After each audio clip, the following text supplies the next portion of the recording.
Hi, everybody. Welcome to episode 4 of Let's Talk TEFL. I'm Jackie, and joining me is... I'm Jen.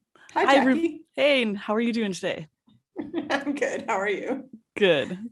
I think we should talk ESL warmups, Jen. And so we're going to start off with a few quick reasons why we want to use warmups in class.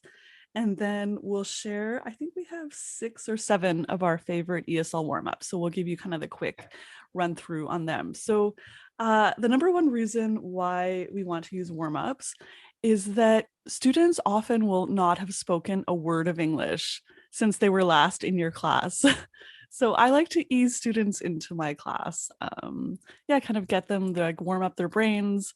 And I don't like jumping right into the most important thing in the lesson in the first like 10 seconds, because it's like deer in headlight kind of thing. They're like, what's going on? Like my brain is not even thinking in English.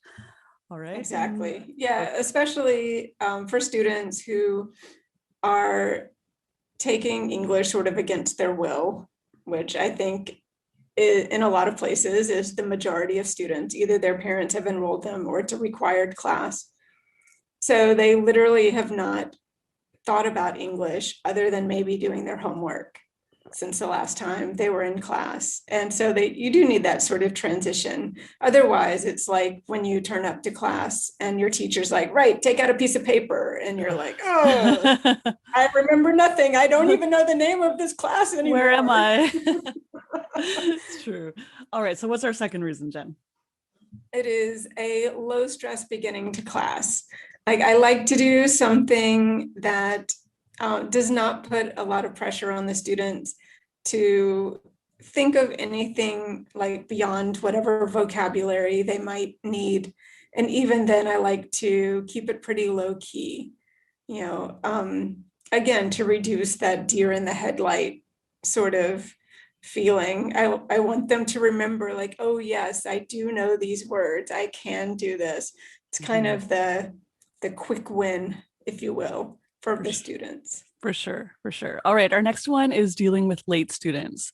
So this is actually one of my pet peeves. I'm almost never late. So it's like my students who are always late. I'm like, get your stuff together and get to class on time. Yes. But I do not like jumping right into the most important thing right away, because there's inevitably at least a few students who are late, and that just means starting over and distracting. But if my students are doing a little warm-up game or activity, it doesn't actually matter that much if students are late, because they just won't do that activity, which is not actually the most important thing in the lesson. And then I can everybody will be in their seats ready to learn, and then I'll start the most important thing.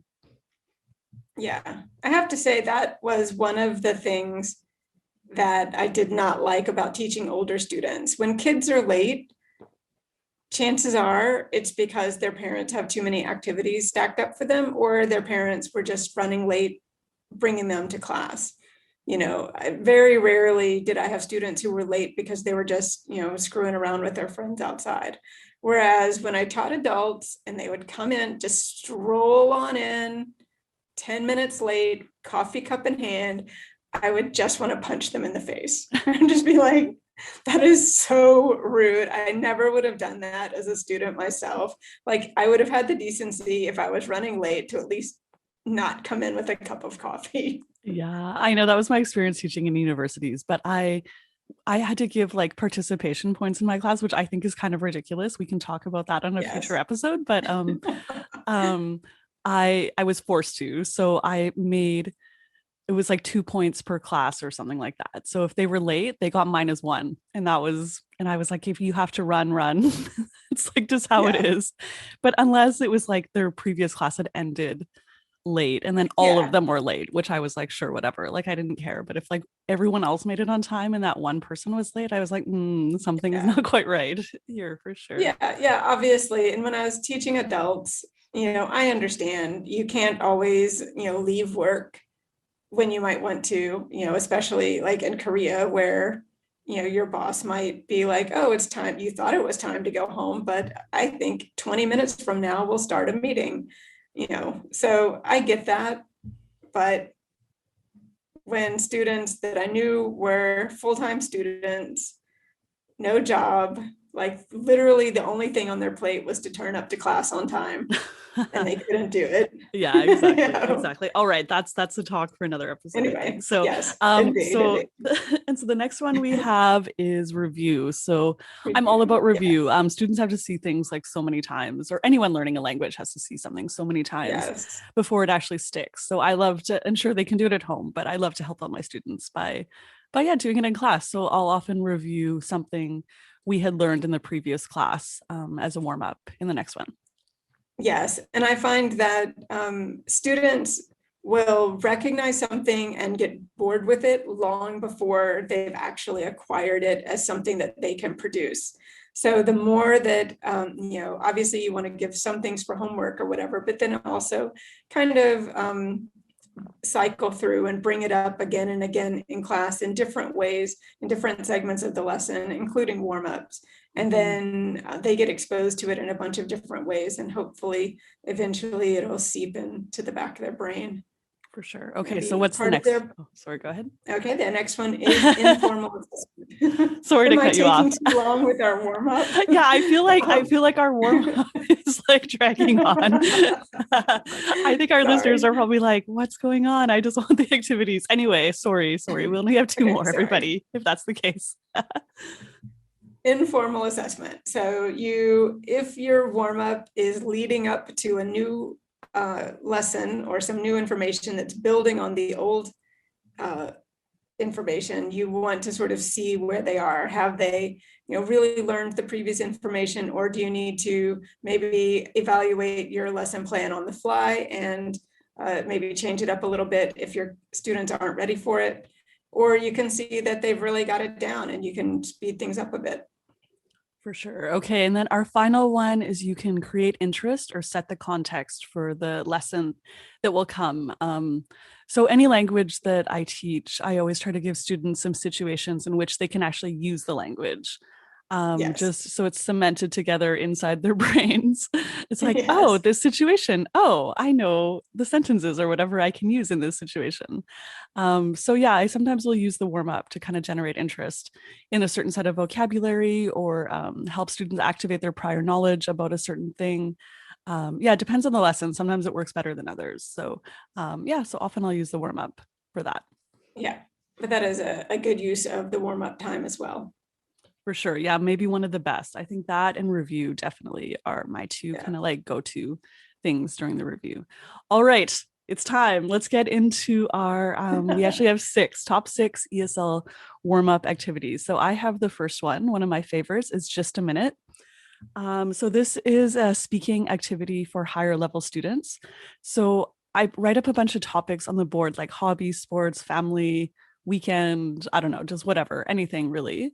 And then I put students into groups of 4 and I get one of the students to scrunch up a paper ball and throw it at the board. And then they hit a topic, say hobbies. And then the students will have numbered themselves 1, 2, 3, 4 inside their groups. And all the number ones have to talk about hobbies for 1 minute without stopping. That's their challenge to see if they can do it. It's no preparation time. It's just on the fly. And the other 3 students in their group have to listen, and then they have to ask 1 or 2 follow-up questions when that person is done speaking. So that keeps them engaged as well and gives them a reason to listen because they have to ask a follow-up question based on something that they heard. And then I repeat the process with number 2, 3, and 4 with a different topic. And yeah, it's fun. Yeah, Students like it. That's a really good activity. I like that one too. Mm-hmm. Okay, and so I guess moving right along then, my first activity is flashcard 20 questions. So again, this could either be used for review or an informal assessment if you're introducing a couple of new things and you want to see if they know what they are, but I prefer to use it more for review.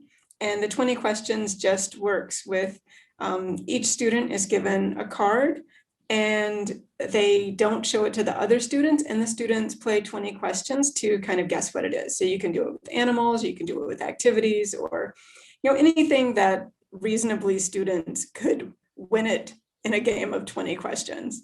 And then if you want to have points or whatever, students can collect the cards that they have correctly guessed, or get points, or they can work in teams.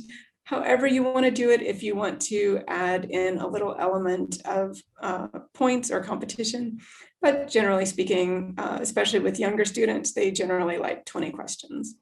I really like that. I sometimes play 20 questions, but I maybe foolishly just let students pick anything. And it's like sometimes they pick the most random thing that none of the other Right. students know, and it's so dumb. Like I regret it every time it happens.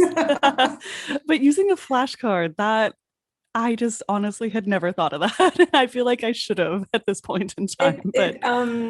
It limits it, which I also like, because again, yeah, students will come up with really random stuff if they have no limits, which can be fun sometimes, especially if you have really, like I've taught really high level young students, and that does make it a bit more fun. But especially with low level students, if there's flashcards, and then the students are right away sort of attuned to the fact that these words should all belong to the same category, either, like I said, animals or daily routine activities or hobbies or whatever, so that limits it and it makes it a little bit easier for them. Nice. All right. So our next one is the alphabet game. So I use this in two situations. One is to review vocabulary, maybe from a previous lesson, if it was a vocabulary focused one.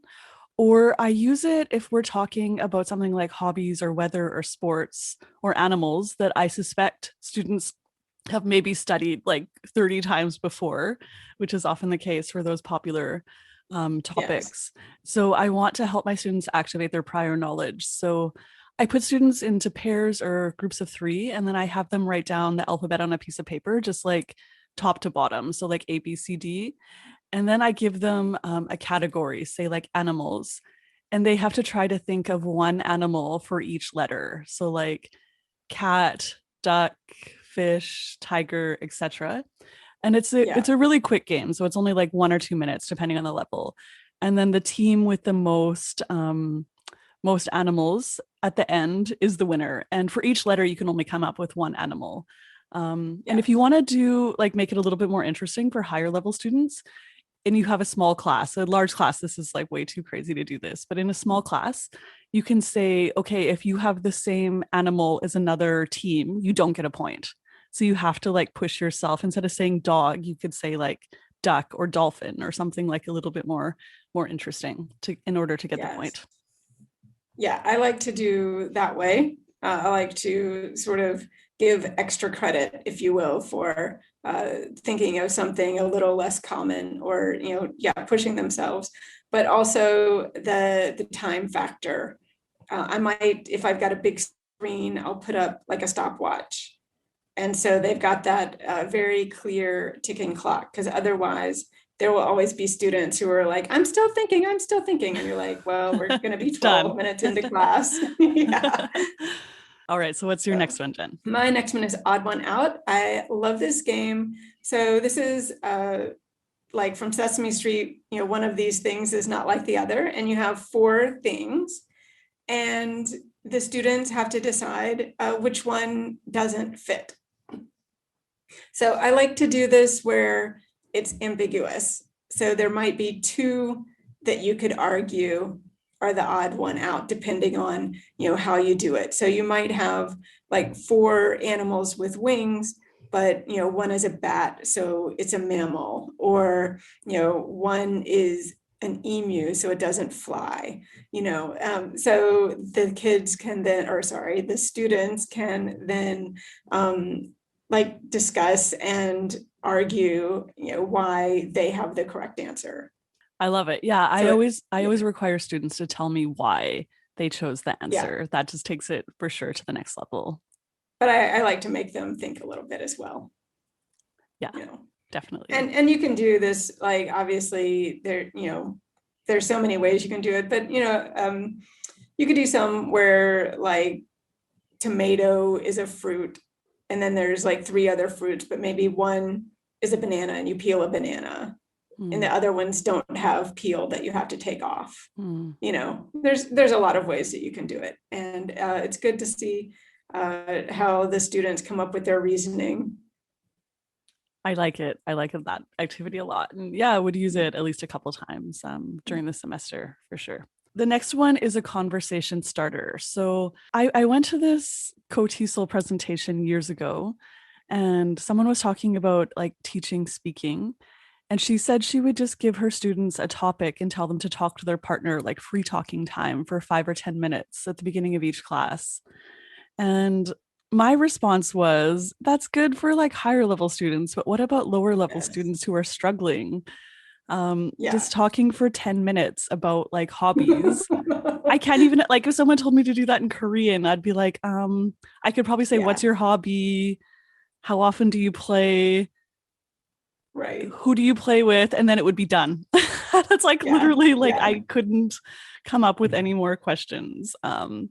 So I just was like, oh, that's not that I ever did that, but I just was like, oh, that's kind of like not a pedagogically sound method for And teaching.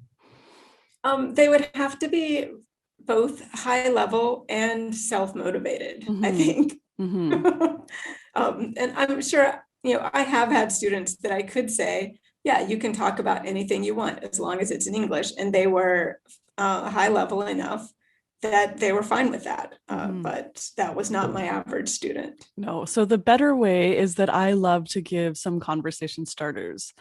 So for example, if we're talking about like hobbies, I'll use this as kind of a lead in or setting the context activity. And I'll give students like a little list of say 5 or 10 questions related to hobbies and tell them, okay, talk to your partner about it. And I encourage like follow-up questions, free flowing conversation. But I always just make a point of saying, okay, these questions are for like emergency use. Instead of not Right. Yeah. talking, choose a question from the sheet. But I said, just try, turn it over and see if you can just talk without it. But then if you need it, you have it and look on the sheet. And students seem to understand that. They would get it. Like they would make an attempt and then, then they would use a question from the sheet. And that way people were just talking in English the whole time. Nobody was just sitting awkwardly in silence with nothing to say. So, Yes. yeah. Yeah, and another way you could do this would be, like, for example, if the topic was hobbies, you could maybe have a list of hobbies for a pair to sort of go through, be like, I've done this before, or this is my hobby, or, I tried it, but I didn't think it was fun, or something like that. And they can go through and they can just have some point of like common ground to begin with. I Which like if that. they're quite low level, that's, yeah, like you said, you would say, what's your hobby? How often do you do it? But especially if you have students who really don't want to have a conversation in English, they're so likely to just be like, I don't have hobbies. I sleep. Sleeping is my hobby. Yes, my hobby is sleep. My hobby is watching TV, but Computer there's no TV games. show that I like. Computer games, but I can't name a single computer game. Yeah. Yeah. For sure. I like that So if idea you just too. give them some common ground to Mm. start with. All right. And then moving And into, oh, sorry, go ahead. oh no, just saying, moving Mm. along into Oh, the yes. final one of the warm-up activities, ESL tic-tac-toe. Everyone I think knows tic-tac-toe or noughts and crosses, whatever you might call it. It's just a grid of 9 spaces and you fill it in with X's and O's. But to make it more ESL friendly, you can add a language point. So a very simple one would be, put in, if you're studying like irregular past, put in present tense verbs, one in each block, and then the student has to say the past tense, or they have to make a sentence using the past tense. Or if you're working on, I don't know, like tag questions or something, they have to create a tag question using whatever keywords you've put in the block. And you can either do it where they can see and then choose like which block they want to use based on what they know they can do, or you can flip it over, like you can have them taped to the board, flipped over, and then they choose the block that they want, and then they have to flip it over and get a challenge. I like that a lot. I've never done that in my classes, I don't think. That I, for a long time, I taught at a school where my maximum class size was 6.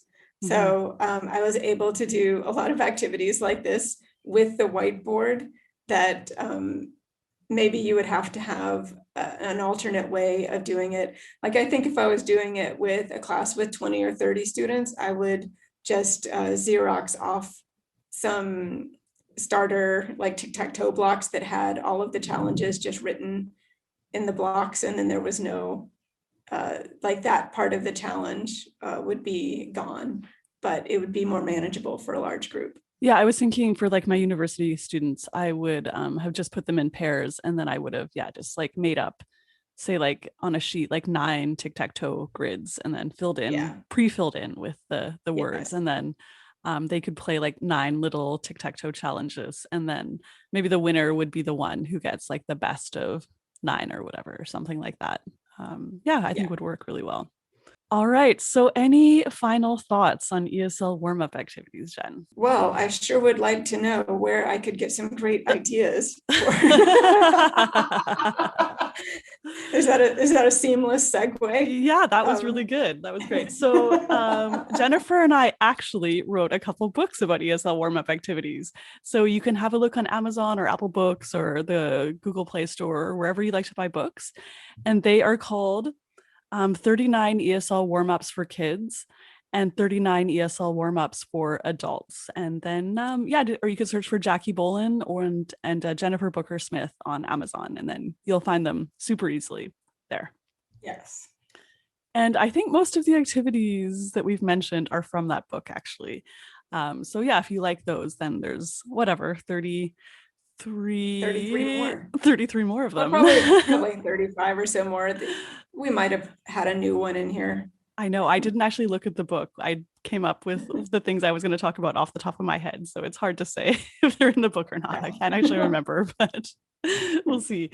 All right, Jennifer. So if people want to find you online, where can they find you? Well, my blog, which I should be updating in the next few days since I have something new to put in there. Yes. teachtravellearn.com, and also have a YouTube channel, Teach Travel Learn. And Jackie, I know people can find you in a number of places. Yes, that is true. Such as you can find me. First of all, you can find the podcast or eslactivity.org/podcast.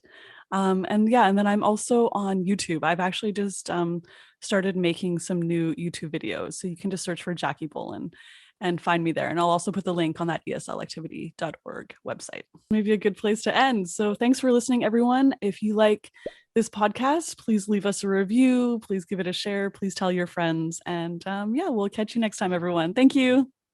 Yeah, thank you. Bye.